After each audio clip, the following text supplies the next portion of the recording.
Hello, it's Guy Kawasaki. I am the chief evangelist of Canva, creator of the Remarkable People podcast, and I am the host of this show every Wednesday at 10 a.m. Pacific. And the reason why it's 10 a.m. Pacific is because that's just perfect timing. So I can surf in the morning and then do the show. So here I am. I'm in Santa Cruz, California. Today's Wednesday, obviously. And every Wednesday at 6:30 a.m. Pacific, we release a new episode of Remarkable People. And this week's episode is Katy Milkman. Katy is a professor at Wharton, and I forget exactly what she's a professor of because it's a very complicated title. We go over that in the podcast. But yesterday was a very big day because her new book came out. I got to get the light right here. So it's not so easy.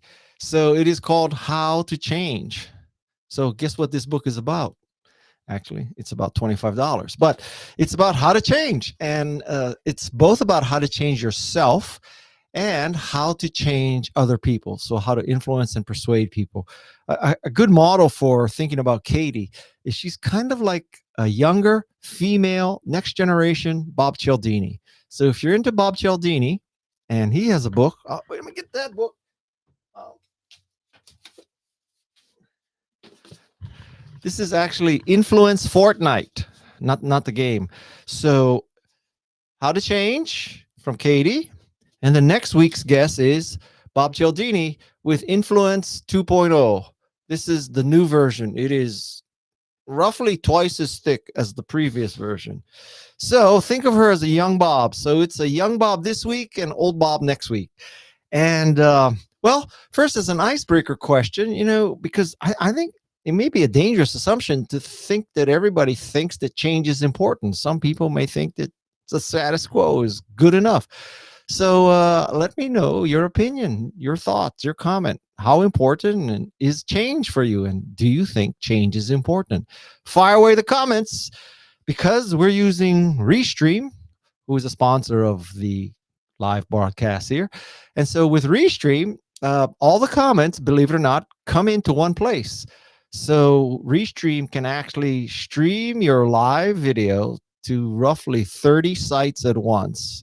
And what now we're doing right now is Twitter, LinkedIn, Facebook, and YouTube. So I'm getting the comments from those sites at once in one place, which is the only way you can do multiple sites, multiple comments, because if you tried to have multiple windows open for each platform, you would make yourself freaking crazy. So send your questions in, send your thoughts. Just do you think change is important? And let's see, Jeff, any comments coming in right away? Because I got a lot of time today. Oh, okay. Thank you for that reminder. So I have started what I call a text-based extended Ohana. I'm sorry, but it only works for US and Canadian numbers. So if you send a text message to 831-609-0628, we'll walk you through signing up for this text-based communication. So it's kind of like MailChimp, well, with some differences. So it's like MailChimp, only text-based, because I think more people read their text messages than read their email. And the way it works is I send out a text message that goes one to many because there's like a lot of subscribers already. And then if you write back to me, that's now one to one. And then if I write back to you, it's also one to one. So it starts off one to many and then it goes one to one after that. So, and I position it as a way to keep in touch with me, extended Ohana. Machines are standing by, 831-609-0628.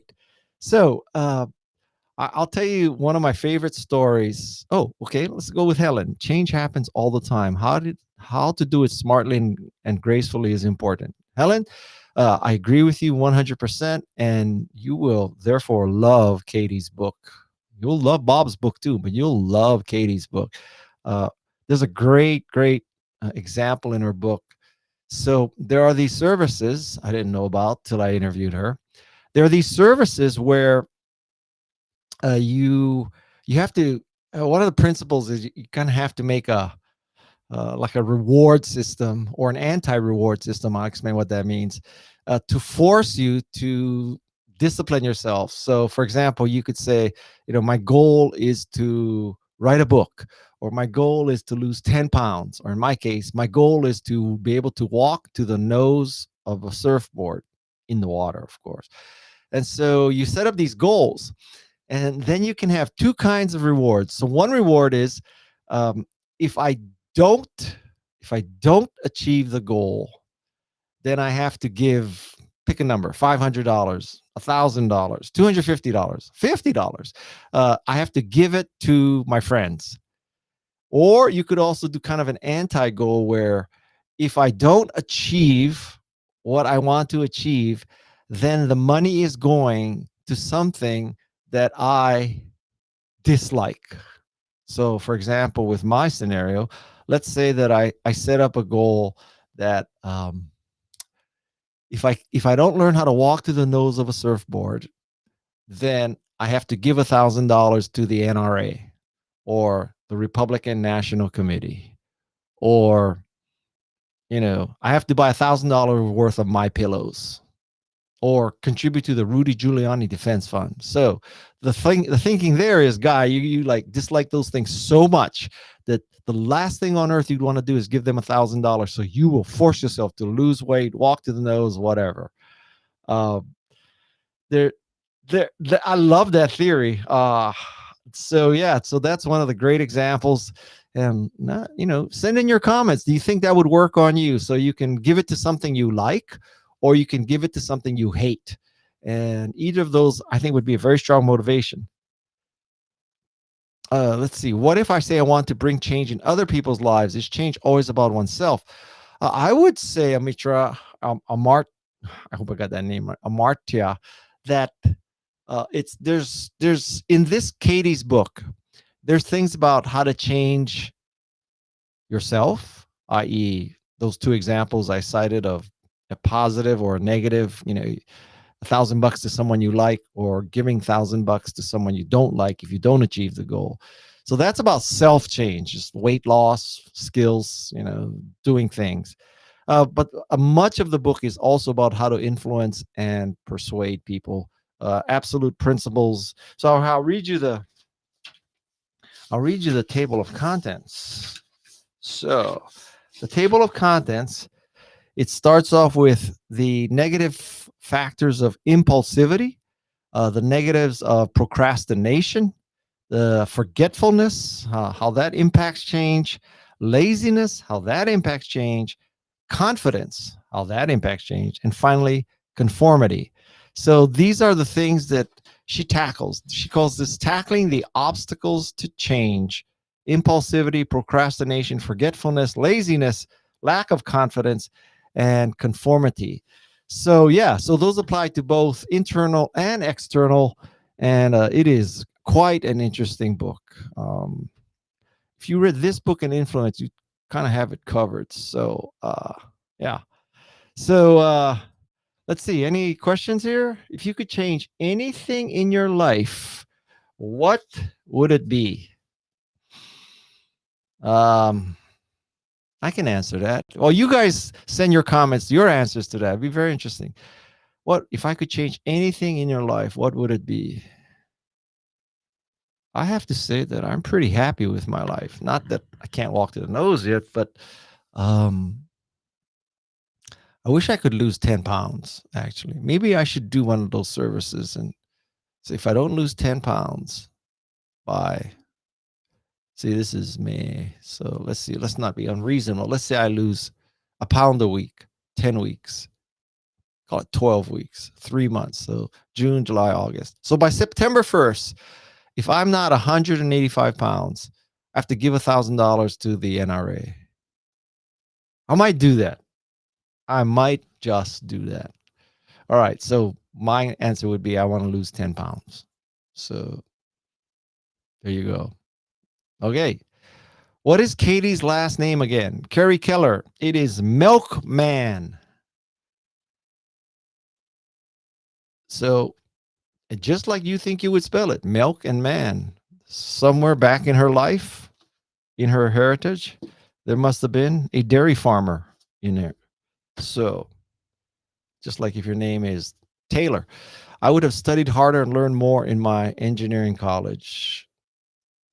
Yeah, I guess you could. That would be a fair thing for many people to say, but I think at least you realize you should have done that. So, and my answer to that would be that, frankly, your life is not over. So maybe you should have learned back then, but now you can still learn it now. So what's the problem? Oh, and Jeff, that just flashed by. I wish I could find motivation for tasks that I don't enjoy. That's what I would change if it could be anything in my life. Um, well, Mary, uh, there is that idea of the negative or positive donation of money.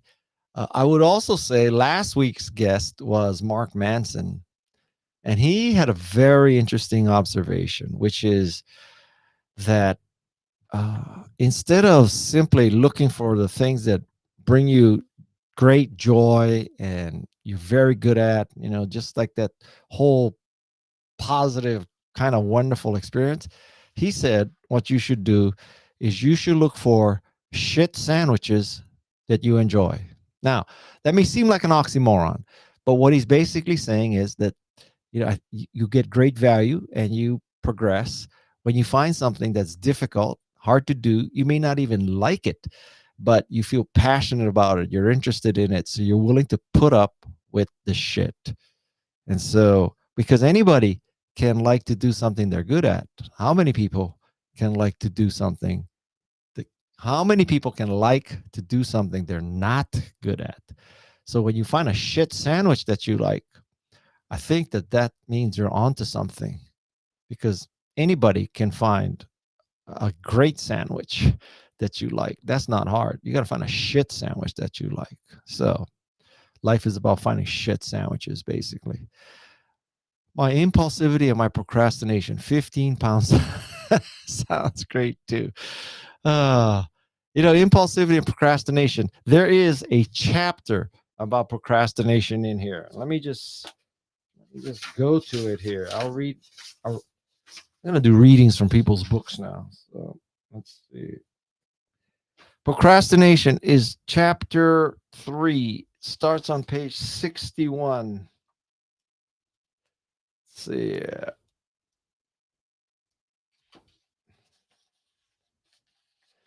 Oh, okay. This is a great example.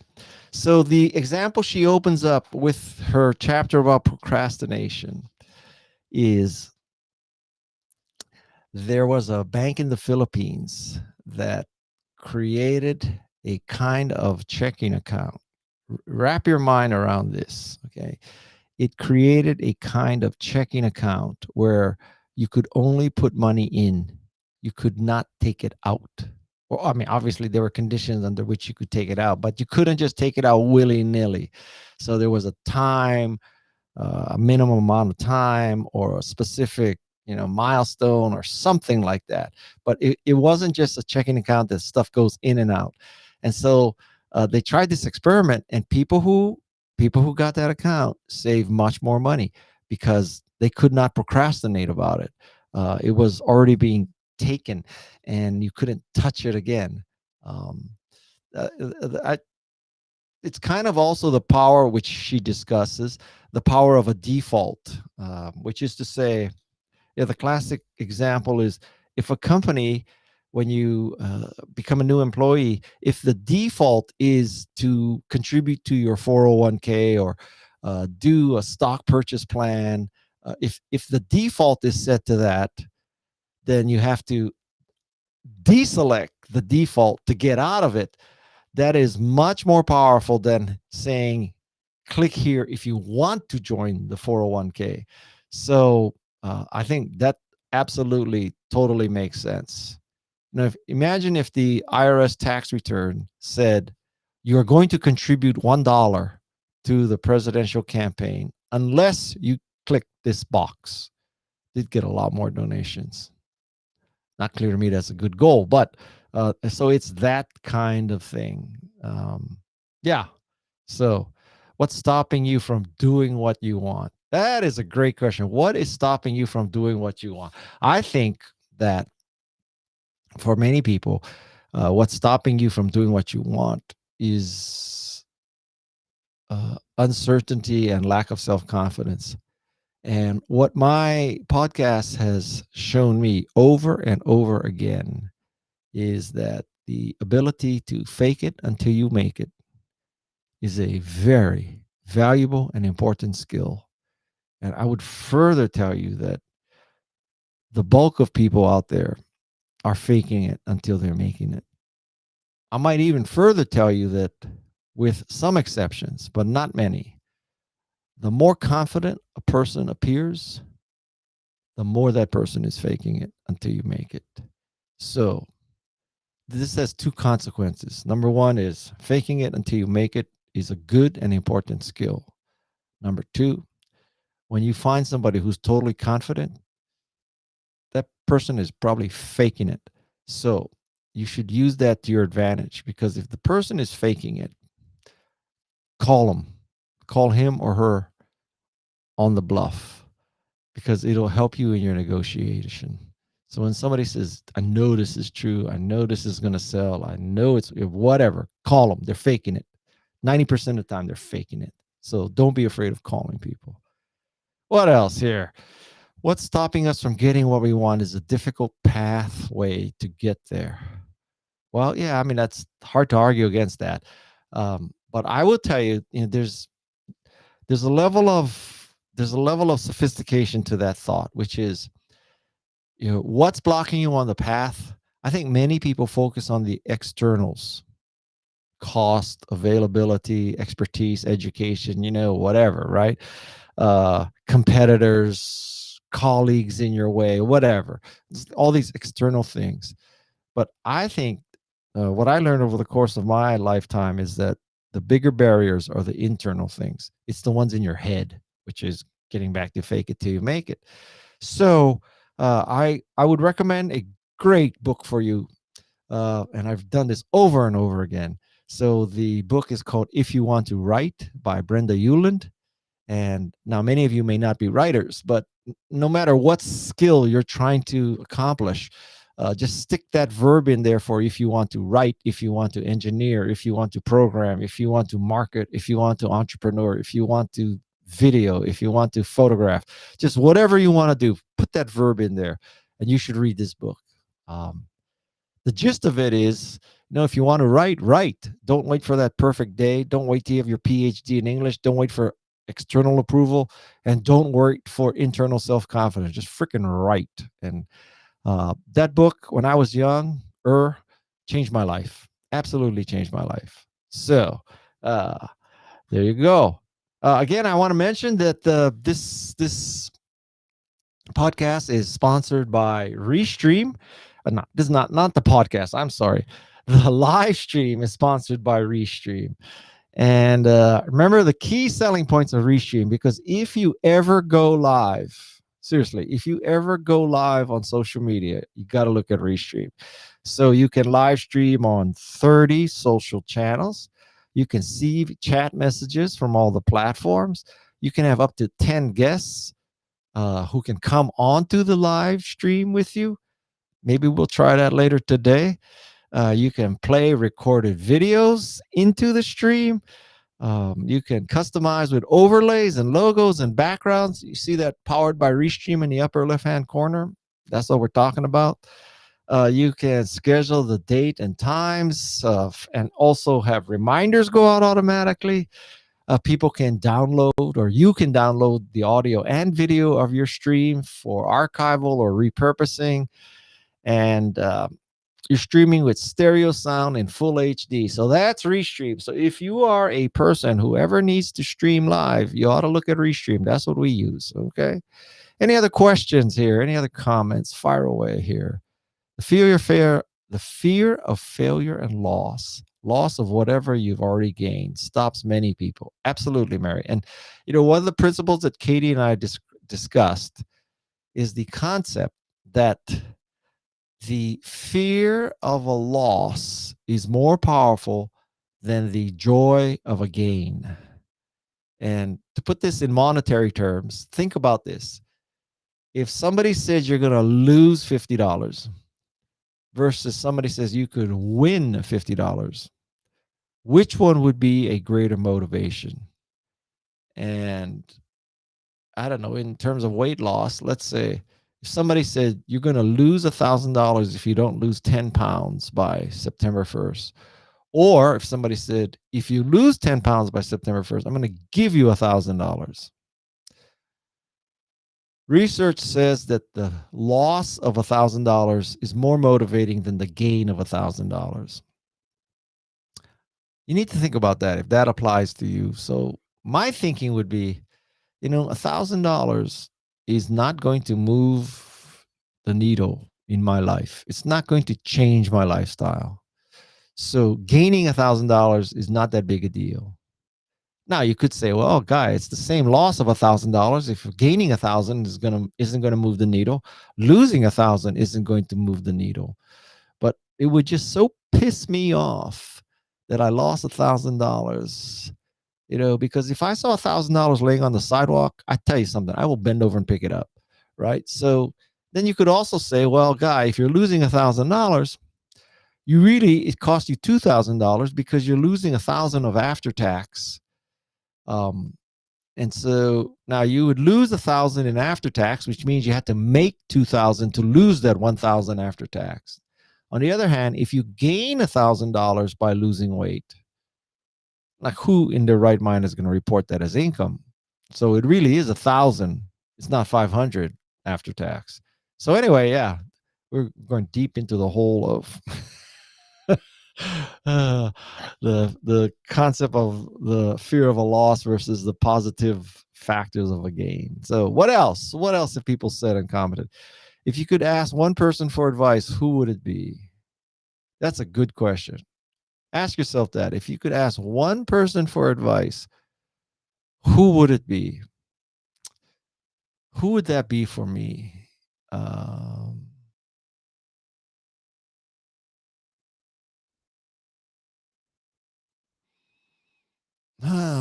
Let me think about that.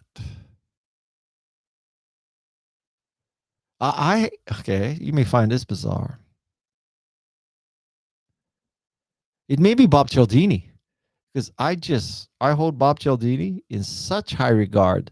He is the social psychology whiz. He wrote the book Influence. This book. He will be the guest next week. So I love to ask him questions about how to get more subscribers, how to get more people to get vaccinated, all these kind of practical and tactical questions. So, in fact, in my case, I actually do get to ask the person that I want to ask the question that I want to ask. But who is that for you? That would be very interesting. I bet a lot of people say Steve Jobs. But let me tell you something. Let me give you a piece of advice there. If you ask Steve Jobs a question, if you could, obviously he's dead, but if you could ask Steve Jobs a question, you better be freaking prepared. In fact, I would make the case that if you ask Steve Jobs a question, you better already know the answer. And even more important, you better already know what he's going to answer. Because Steve Jobs was not the kind of person to pull on the side and say, so Steve, casually speaking, what do you think about this? That just that is an unimaginable scenario, because basically you did not want to give Steve an opening to rip you. And asking a dumbass question like that he would rip you. So if you're thinking you'd want to ask Steve Jobs, like let's say you're an entrepreneur and you're saying, okay, so my fantasy is I would be able to ask Steve Jobs what he thought of my patent pending, curve jumping, paradigm shifting, new way to, I don't know, new kind of cyber currency. Let me tell you something. You do not want to ask Steve a question like that. So I'd be interested in your comments. So speaking of Carl Jung, I like that. Yeah, that would be a good case. Yes. Peter Drucker would be another one. Bill McDermott. I don't know who Bill McDermott is. Peter Drucker would be interesting. Richard Branson would be interesting also. Elon Musk. You could ask Elon Musk and then do the opposite. So I have a question for you now. This is a really dead serious question. And I really want a response. And in fact, comments, it's going to be hard to tally comments. So really feel strongly about, who Who is that? Hello. Who is that? It's me. It's Katy. Can you see me?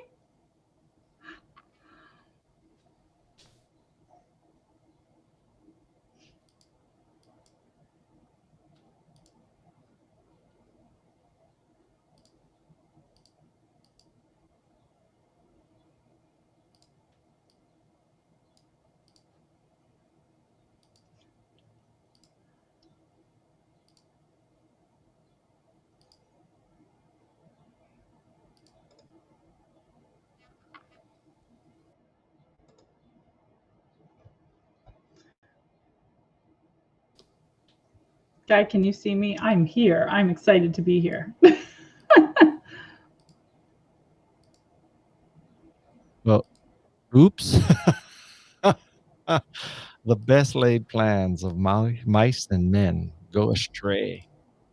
So, okay. Now, Katy, Hello. how you doing? I'm great. How are you? Good, thank you. So, everybody, this is Katy Milkman. How to change. So, I've been. I have it too. What a coincidence. So, how is it going so far? Oh my gosh. Everyone told me this was a roller coaster, but I didn't get what they meant until I got on it. So, are you going up the roller coaster or down the roller coaster? I'm not sure right now, honestly. Yesterday I couldn't eat yesterday. I was like queasy from all the things that were pummeling at me. I think I'm feeling better today, getting used to the roller coaster. Yeah. It's been lots of fun. Many great conversations. I've done this 15 times, so trust me that the roller coaster does end, and you're gonna say, "God, I wish the roller coaster ride lasted longer." So enjoy it while you can. You've done this 15 times? Why? Yeah, I have written 15 books. I don't think I knew that. That's amazing. You are even more incredible than I appreciated. I don't know about that, but some people think that I wrote one book 15 times as opposed to 15 books one time, but we could get into that debate. So I told everybody the story of giving $1,000 to the NRA if I don't lose weight. So, and I also told them the story of the bank in the Philippines. So, Katy, give them your best tips for how to change. We have thousands of people watching right now. So, have you told them about making it fun? No. Or temptation bundling? Well, no. I mean, Katy, I had to leave something for you. Jeez. Thank you. You left me the good stuff. I mean, not that giving $1,000 to NRA isn't highly motivating and good stuff, but I'm glad you left me the fun. The fun part.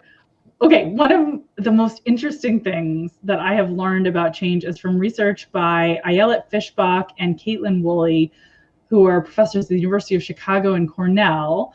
And they have this really brilliant insight that different people go about change different ways.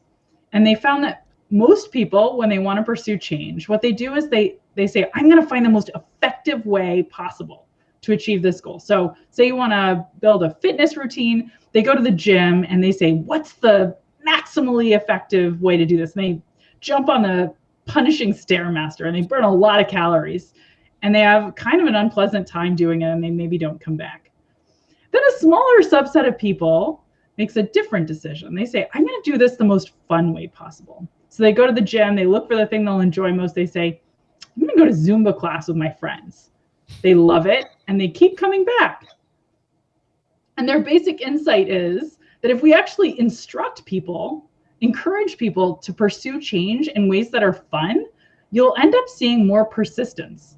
Maybe that individual gym visit won't be quite as ideal in terms of your long-term goal, but you keep at it and net, it's much better. So they've done all sorts of research showing this, in the domain of exercise, when it comes to eating, when it comes to studying, if we pursue these goals in ways that we enjoy, we persist longer. And I actually had done some research before I knew about this because they hadn't even yet had this insight that I think is really related, but it's really a tactic for making it fun to change. And the tactic I'd studied was something called temptation bundling. And the simple idea is linking something you enjoy immensely, a temptation, with something you need to do more of, but find to be a bit of a chore. So for me, it was exercise. I needed to exercise more. I wanted to exercise more. I didn't love it. And so I only let myself, and I'm a nerd, so you might binge watch TV shows instead, but I only let myself listen to tempting audio novels. So think like Alex Cross by James Patterson series or Harry Potter, only when I was at the gym. And I started craving trips to the gym and loving it while I was there, and not wasting time at home on this entertainment when I should have been doing other things after I'd gotten my workout in. So those are a couple of tactics that I really love. Make it fun, and one way to do it is temptation bundling. So I just want to bring you up to speed that my nose walking in surfing is much better now that I thought that I might have to give $1,000 to the NRA. I'm so glad to hear that. I had a lot of trouble remembering what you were calling that, nose walking. Yeah, well, it's like you play tennis. What can I say? So,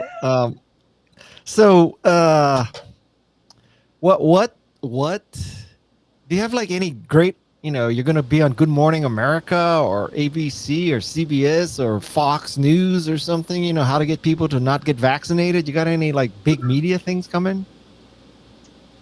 Planet Money, oh, yeah? 10% Happier. I did a CNBC thing yesterday. What have I done? I can't even remember all the things. Hidden Brain, Bill Nye. Wow. There's a lot of things. I'm doing a lot of things, which is fun. I've made it fun. So you got interviewed by Bill Nye? I'm doing Bill Nye, I think on Monday. And actually, you will love this. This is a nerd fact. I'm extra excited. He was an alum of my high school. And when I was a senior in high school, I organized an event, like a special day, and he was the keynote speaker. So he's like, the guy that came, and that I get to talk to him about my research next week. So extra heartbeat palpitations for happiness. Also, I don't know if I've told you, I'm married to an astrophysicist, so I love hard science. You're married to an astrophysicist? Have I not told you that? Yes. Wow. So your kids must be really bright. That's why your son must be really smart, right? That's why he likes his remarkable tablet so much. We hope. I'll let you know. He's 5. He's really liking that tablet, though. It actually is amazing. So how many things have you already recorded or been on? Dozens? Dozens. Really? This is a weird era for doing a book launch because it's all about podcasts. That's but thing. Katy, let me tell you something. So I'm so old. I used to do book tours. Okay. And I mean, if you're Michelle Obama, you're so old that you had a book come out before the pandemic. Exactly. Yeah, that's what I mean. Yeah, but I'll tell you, if you're Michelle Obama and you do a book tour, and you go to New York City and you're on Good Morning America at 6 a.m. and then you do a signing at Barnes and Noble and there's 3,000 people, and then lunchtime you're on CNN, and then you do another appearance with, I don't know, Martha Stewart, and at night you do another one at Borders Bookstore and another 3,000 people. That's like Michelle Obama book tour, okay? Yes, but most I'm not people doing like Michelle me, Obama book tour. Yeah. So most book tours for most authors, you get on a morning talk show, maybe in a radio, right? And then you have a couple signings a day. 100 people show up for each signing. 25% of the 100 buy a book. So you sell 50 books, and then you get on a plane, you go to the next city, you sell another 50 books. But now, doing the way you do, you're sitting at your house, right? You have your son near and your astrophysicist husband, and you do 40 or 50 interviews. You probably reach 5,000 or 10,000 people right now with me. There's no way that you would have reached 10,000 people. Yeah, there's no way you would have reached 10,000 people on an analog book tour, 14 days, 14 cities. Yeah, so this is better. This is better. It seems better. Although I have to say, I miss the personal connection. And I would have I liked don't. to see all my former students in cities around. And I like traveling. But you're right. I'm sure this is more efficient. It is But much. So I just I love want the to know, human. am I the best interviewer you've ever encountered? The very best. Yeah, you're so full of shit. Hey, you're great. I've connected you with lots of my friends. And actually, I haven't done that with many people. So revealed preference. Revealed preference. Well, you're If gonna I'm you're meeting gonna other people. you know I think you're great. live on my podcast today. You're gonna love that episode. So you're gonna I'm so listen to it as excited. yeah, you're gonna listen to it, Katie. You're gonna say, "Wow, I had no idea. I'm so intelligent." That's That's because you cut out all the ums, right? well, not all of them. You know, I like literally. I would cut them all out, but Peg and Jeff, who work with me on this podcast, they think that some ums connotate the fact that you're deep in thought, and so if I eliminate all the ums, sometimes there's not enough of a pause, so people don't think you're thinking hard enough, and then you're like flippant, and You're we don't such want a Katie. behavioral scientist. There's like a research study that half of my graduate students would be ready to run on that right now. What? Where their ums make you? That's a very. Have you seen the stuff on if you have books behind you in your background, people rate you as more intelligent and more interesting and warmer? I know you did a good job. I think mine are actually. Oh, I'm ducking the wrong way because I have bad spatial instincts. Well, I don't think mine are prominent enough. Well, who has their own book at the end of the shelf on two shelves in real life? Okay, No, I just want to point out that my book is not on that shelf behind me. Look. That's because you're not on your book tour anymore. What is on your book shelf? Ooh, now thank you. It was blurry. What she said? Ooh, now I want to know. Sorry. I'm glad that whoever it was just zoomed out of my face. I'm so interested. Which of those do you most recommend? The book that I wrote. No. Ooh, Steven Pinker. I love Steven Pinker. The book that you wrote. Of course, that's my most. You see that space right there? You see you the red one and the next one, right. growing season? I've read my book. I know you love my book, and I thank you for loving my book. Thank you for making my book better, by the way, and giving me amazing feedback on it. But now I need a book to read. I already read my book. What's your second recommendation from that shelf? Let me think about that. Well, first of all, the algorithm for that shelf is every one of those books is written by a guest on my podcast, because I only have remarkable people on my podcast. You gotta have accomplished something to be on my. Well, there's no sense telling you to read Angela Duckworth's book, because I know you read that. I did, and you know what's the weirdest is when you listen to. I actually listen to it. I'm an audiobook person, as you can probably tell from my story about temptation bundling. It was weird to listen to a book by a friend, because I talked to her all the time, but then I would want to interrupt and be like, "But Angela," and I was like, "Wait, no, I'm listening to a recording of Angela. This is not a conversation." But what if you find out that your friend in real life is not as intelligent as in writing? Well, all humans are not as intelligent in real life. So that would not be a discovery. Well, because you don't get to reflect. There's not all we get is one to say something smart. I have a book for you to read. So when I need some light reading, beach reading under the sun, I read this book here.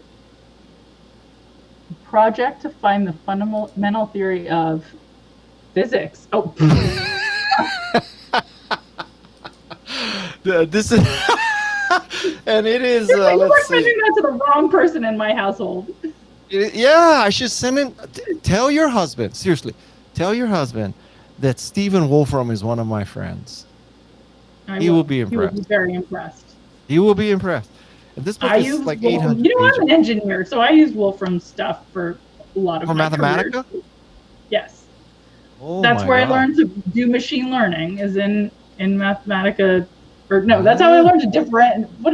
Integrals? Integrals were Mathematica. I'm mixing up MATLAB. It's all blur. So Mathematica is important. So so far in my podcast, I've had 2 MacArthur fellows, right? So Angela and Steven. And then you're We're gonna helping me get the third. You're gonna have Sendel. And then someday you're going to get one. And I'm going I to am say I not. had 4. How do you know? I You know. might I get know these people. They're my friends, and they're in another category. No, Katie. Like, oh my God, But Katie. I You know, thank you for that may I recommend flattery. this book, How to Change, so that you can change your outlook, your mindset, that you think that those people are in another category and you can't win a MacArthur Fellows Award? You need to read this book. You know, like, first of all, you should think about being a MacArthur Fellow, and you should bundle that with some kind of real positive, fun event in your life. And then you should have these great temptations that go with it. And then you should say, if I don't win a MacArthur Fellowship, I'm going to give $10,000 to the Republican National Committee. Oh gosh, These I are don't like thoughts of, that. these We are just shouldn't. thoughts. No. Wait. Actually, this is a really important prescription. It's not a good idea to use a commitment device for a goal that is not where you don't have the agency to achieve it. It has to be under your control. Well, first of all, it is under your control to win a MacArthur Fellows Award. You just have to be freaking remarkably outstanding. So that's in your control. Oh my God. We're going to have to censor, we're going to have to cut this interview because you're showing signs of a little bit of hypocrisy here, Katie, that, you know, of anybody in the world. It would be like, okay, let me give you a metaphor that you will truly appreciate. What if I had Carol Dweck on my podcast or in this live stream, and I said, Carol, I'm going to take you surfing. You would love surfing, Carol. And what if Carol said to me, Guy, I cannot learn. I have to say, I don't know if she would love surfing. Yeah. What if Carol Dweck said, Guy, I cannot learn how to surf? That would be such, my jaw would be on the ground. I would have to say, Carol, have you heard of this concept called the growth mindset? No, a fixed mindset would say that you cannot learn a new skill like surfing, but a growth mindset means that you can learn that. So, Carol, I recommend this book called Mindset. I don't want to learn to surf.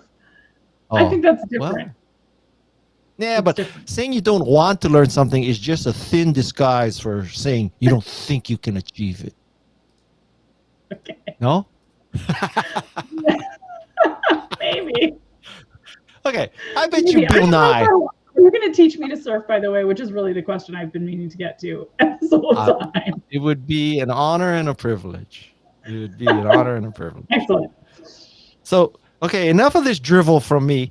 Jeff, do we have any questions from the audience for the Katy Milkman? And by the way, while we're waiting for, wait, leave that question up there, Jeff. But Kate, I have to ask you a question. So, somewhere back in your family history, were there really milkmen or dairy people in your family? Is that how you got the name? There was. My great-grandfather emigrated on Ellis Island. They said, what are you going to be? And he said, you know, some people said carpenter, and that's how they became carpenter. Some people said Smith. Really? That's how they became Smith. And we were milkmen. Really? Apparently not many people said milkman because it's an uncommon name. I don't get why. Everyone said Smith and carpenter, but anyway, that's a whole separate line of questioning. When my ancestors went to Ellis Island, they said, what are you going to be? And they said, a motorcycle. And that's why I'm Guy Kawasaki. There you go. Okay, Jeff, put the question up. Put the question up. Okay, I guarantee you are not going to have as much fun with Bill Nye as you had with Guy Kawasaki. There's no friggin' way. Okay. There's no way. Okay, how important is an accountability partner when you want to make a change? A serious question for once. Oh, I like that question. It's not absolutely necessary, but it can definitely add a lot of value. It reminds me of the study. I feel like I'm talking about the gym a lot, which anyway, there's a lot more than the gym in the book, but the gym is it's like a word. I think of it sometimes as like our fruit fly for studying habits because everybody wants to go nowhere. Okay, so wait. If the gym is for fruit flies, then undergraduate college students are the flies themselves. They're the Drosophilas of psychology. May I add? That's fair. Okay, so this study involved people going to the gym. Everybody signed up for the study with a buddy, a friend, an accountability partner, if you will. But some people were just given independent rewards. So they got $1 every time they went to the gym. And other people got $1 if they went to the gym at the same time as their workout partner. So actually an economist would say, like, that's a worse incentive. It's harder to earn, so it's going to be less motivating. But what we found, and this is research that was led by Rachel Gershorn at UCSD, we found that people went 36% more when their incentive was linked to their partner's incentive. And when we surveyed them about why, there were actually two things that came out. One was it was more fun. So we already talked about that. But the other was accountability. You know, I'm going to be a jerk if I basically cost my friend $1 by not showing up. And so accountability in that context was really powerful. And it can also be a powerful tool when you think about commitments. I know you talked about commitment devices already earlier. Commitment devices come in many forms, and it sounded like you talked a lot about the hard commitments, like a cash commitment. You're going to send $1,000 to the NRA if you don't achieve your goal. But a softer commitment can be, you know, I'm going to be ashamed in front of this person I care about if I don't achieve my goal because I announced it to them. And of course, the more the shame, the better, right? If it's somebody who you really feel will love you no matter what, like your partner or your best friend or your mom, it's not likely to be as much shame and as effective as if you say, tell your boss, maybe your new boss, someone who you're just trying to make a good impression on. And so accountability can be an effective tool of commitment in the way that just like a penalty would be. It's a cost if you make a fool of yourself. So those are the ways that accountability seems to be most useful. But it's not the only tool. It ups the ante for achieving. What about because I like to go to extremes. So what if I publicly announce that if I don't lose 10 pounds by September 1st, I'm going to donate $1,000 to the NRA, and I plaster social media with that so that now there's like millions of people holding me accountable. Oh my God. Huh? That sounds rough. I don't love commitments that are that big. One of the problems with that kind of commitment is it's not bite-sized. Like the ideal commitment actually is more of a like weekly style commitment, so that you have a really concrete time frame, and you can make a plan that's very detailed about how exactly you're going to get from here to there. If you're talking about losing 10 pounds by the fall, that's a pretty long-term goal. And you may sort of slip up a little bit in the next few weeks, feeling like, gosh, you know, it's forever away and I'll get to it later. And by the time you actually get motivated, it's literally too late to have it even be healthy to lose 10 pounds in the time frame that remains. So bite size is important. Okay, how about a pound a week for 12 weeks? Yeah, I like that better. And then sure, plaster it all over social media, and that seems like it would help. There's work. I don't remember if we talked about this because as I was just telling you, I've done too many podcasts to have them all be distinct in my brain, every single part of every conversation. But one of my favorite. You said Oh, of course I said How many times did I do it? 153. You said something like that. Yeah. But don't worry, I wiped them all out. So I'm thinking. It means I'm thinking. I really like that framing. I'm thinking. So, no one of my favorite studies involved voter turnout and accountability. Does this ring a bell? So there's this fascinating experiment that was done. I think it was a Michigan primary in 2008, where people were randomly assigned to get different pieces of mail encouraging them to turn out and vote. And these are all registered voters. So some people get just a reminder, you know, you should turn up and vote in this election. And then there were various other versions. The most extreme version was, here's a list of all of the neighbors you have and their voting records. And by the way, they're getting this too, and your name is on this list. So here's who voted in the last couple of elections, and we're going to update this after this election and post it, and all of your neighbors will get it again. So you'll see who voted, and they'll see if you voted. So you better turn out and vote, or you're going to be outed. So that's really extreme accountability. And it increased voter turnout by 8 percentage points, which is the single largest impact that any piece of junk mail has ever been documented to have on voter turnout. So it was like a mind-bogglingly big effect. But an important point for our listeners is the study did the they weren't saying that they're going to tell you who you voted for, just that you voted or not, right? Yes. Another important point for our listeners is we are not endorsing this tactic because people were outraged, even not having who you voted for put out there without your permission, having your voter history made public to all of your neighbors was something that infuriated people for good reason. I would be furious if that happened to me, so I'm not endorsing it. I mean, I think it's a fascinating But it worked. data point. I think it's fascinating because it shows us how much accountability works. So, Yeah. We don't see politicians using this by and large, despite the fact that it's a very famous study in poli-sci, political science circles. People recognize this is about as cost effective as a piece of voter turnout mail could ever possibly be. But it's not being widely used because people were outraged and almost certainly would vote against whatever candidate sent them that piece of mail. So anyway, I think it's interesting in illustrating the point of how much accountability changes our behavior, but it's not a tactic for voter turnout per se that I would recommend. Well, except that I recall this part of the interview now that I said, well, what you should do is, not that we're advocating such a nefarious thing, but you should make it seem like the mailing came from your opponent. So, which I think is illegal. Probably for good reason. Oh, there's that. Yes. So I will say there were some mailings. So, my students know about these studies because I teach my MBA students at Wharton. And I did get some emails in this last election cycle. There were definitely some groups that weren't, maybe they were super PACs. They weren't clearly affiliated with a candidate. Yeah. That definitely, they were trying to do a slightly less anger-inducing version of this and trying interesting things. But and then the affiliation was a little ambiguous. So as to anyway, so we may get a lot more mail like this. I'm not looking forward to that era. So a few weeks ago, I had a guest named Melissa Bernstein. She's the Melissa and Doug toys. You ever buy your kids Melissa and Doug toys? I have more Melissa and Doug toys in my basement than you would. Anyway, I should. Anyway, so she's the Melissa. Yeah. And now Melissa is a poet, amongst other things, including an author and CEO or co-founder.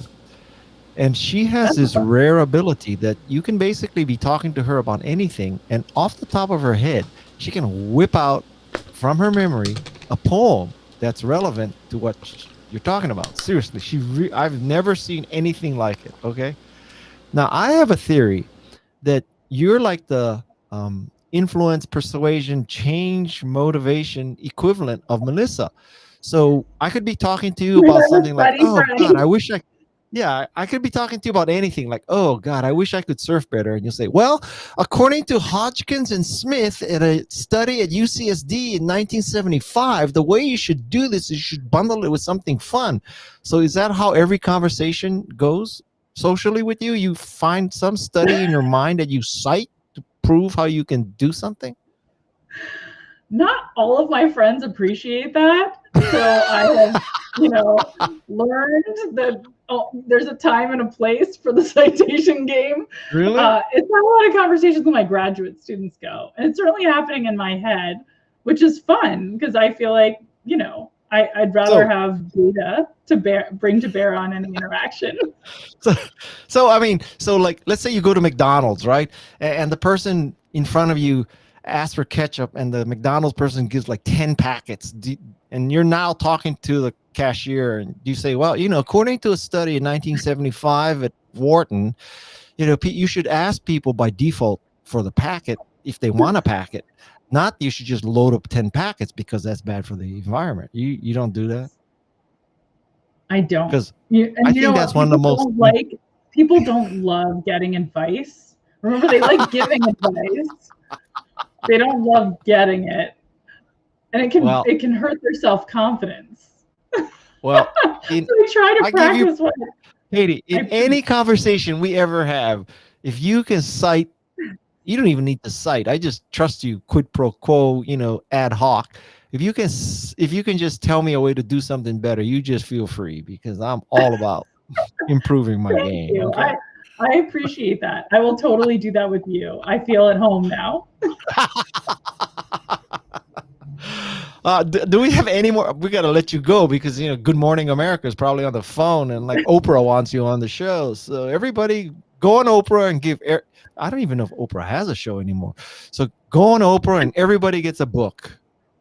Or don't go on I'll Ellen do though. Oprah if Oprah has a show. I don't know if Oprah has a show anymore, but if you can get me on the Oprah show, I'll be there. Yeah, you would owe me a I do lot. like Oprah. I can't get myself on Oprah. Well, I did get you on that show with that 13-year-old girl in Arkansas, right? That was one of my favorite podcasts I've ever done. It's so memorable. So thank you for that. That was awesome. Okay, Jeff, do we have any final question for Katy? Because she's got bigger fish to fry. How to sustain a change behavior pattern for long and not relapse back, like gaining weight back, for example. Okay, fire away, Katy Milkman, the future Bob Cialdini. That is like the highest compliment a human could be paid in my field, by the way. Bob Cialdini is a god. This is one that I think I even completely botched until a couple of years ago, because so many people in academia and outside of academia were looking for these solutions where you'd say, like, if we just do this program for a month or 2 months or 1 week or whatever, and then you are done with the program, you'll be changed forever after. That's what we wanted. We wanted to find that sort of temporary tactic that we could apply, and then magically people would be different and they would build a habit that would last forever. And what I have since realized after doing a lot of work to find that sorcerer's stone, if you will, it was actually a silly objective in the first place. And I had this great conversation with a colleague who's a medical doctor who studies behavior change that really helped open my eyes on this. What he said to me was, Kevin Volpe, brilliant guy. He said, Katy, why do you think that behavior change is sort of a one and done type of deal? Like when we look at someone who comes in and wants to change something in their health and we diagnose them, say, as a diabetic, we don't expect to put them on insulin for a month and cure them. We expect this is, it's a chronic disease and we have to keep treating it throughout their life rather than thinking there's like a one-time solution. And why aren't we thinking about behavior change the same way? All of the obstacles that stand in the way of change, all the things that make it hard and then we have to overcome, from procrastination and temptation to forgetting to inertia and self-efficacy. It's not like you can just make them go away. They're human nature. They're part of us. And it was such a great insight. It was like a great moment for me where that light bulb went off, that he's completely right. And the change that we see that lasts, the programs that last, are persistent. So you, for instance, send people mailings every month comparing them with their neighbors in terms of how energy efficient their home is.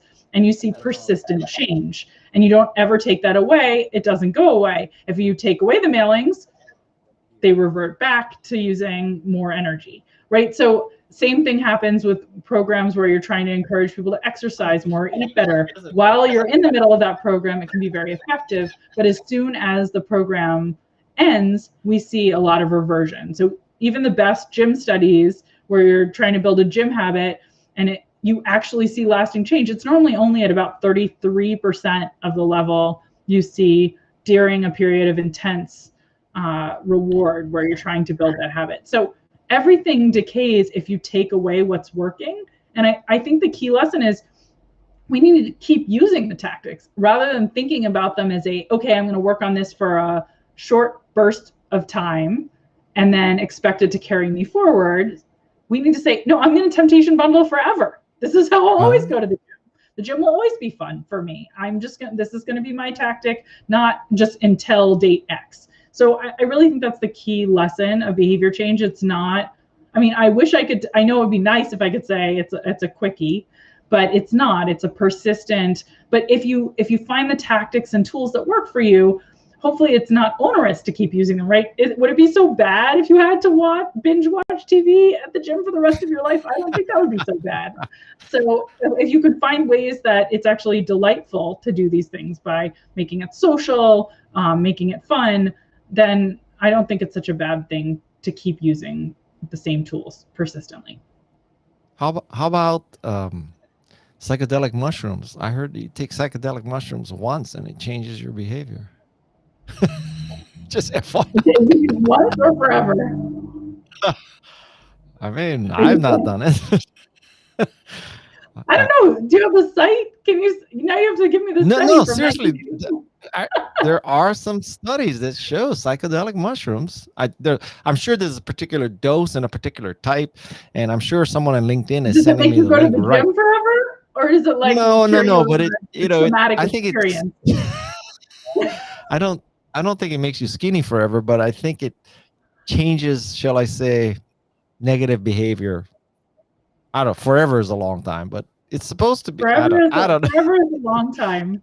Yeah, I'd love to do that research. There are certainly different things when it comes to. I'm talking about sort of goal pursuit and the kinds of daily behaviors that most of us are trying to achieve, like being more productive, being more fit. I don't think there are psychedelic mushrooms that can fix those things. If there was a psychedelic mushroom that would enable me to walk to the nose consistently for the rest of my life, I would be ingesting that right now. I think I would take it too, even though I don't know what that even means, nor do I want to walk to the nose. But I would assume if it helps with that, it would help me with something good. That's true. That's true. Okay, we're gonna let you go because this is probably one of the second busiest day of your life after giving birth. So off you go, and everybody, her book is How to Change Milkman, like dairy farmer. That's her last name. And I want you to buy this book. Please. Not the farmer, the delivery. The milkman delivers the milk. They don't know. Right. You're right. I just want to clarify the rules. My great-grandfather would be upset otherwise. You're absolutely. And my newsletter is called Milkman Delivers. So. Really? It is. That's very clever. I need to sign you up for it. Do you have that domain, milkmandelivers.com? I don't have .com. But it's my tagline for my newsletter. Maybe I should get the .com. I don't know if that's already purchased. Too late. I just said it live and people have already bought it. Now you can buy for 10 grand. I'm gonna send me one of those like, would you like to pay me $10,000? Send that person some psychedelic mushrooms. Thank you for having me. Congratulations on your book. I really enjoyed it. I hope you do extremely well with it. And I look forward to being asked by the MacArthur Foundation for reference for you for your MacArthur Fellows Award. And you'll be the fourth one on my podcast. I bet you I have more MacArthur Fellows than Joe Rogan. That's a good thing to be able to brag about. I like it. I guess. All right, Katy Milkman, take care. Have a great day and book launch. All right. So everybody, you're all on Amazon right now buying her book. All righty. So I think I'm going to wrap up too. Remember, this was powered by Restream. So, you saw it in action. Katy Milkman clicks on a link. She's in the green room. Next thing you know, she's on live, up to 30 sites at once. You can have up to 10 guests at once. And that is a beautiful thing. Couple of reminders. If you want to join my text-based Ohana, 831-609-0628, US and Canada only. Sorry. And I never finished what I was saying about the serious request. Okay, this is a really serious request. It will really help me. I mean, it's so serious.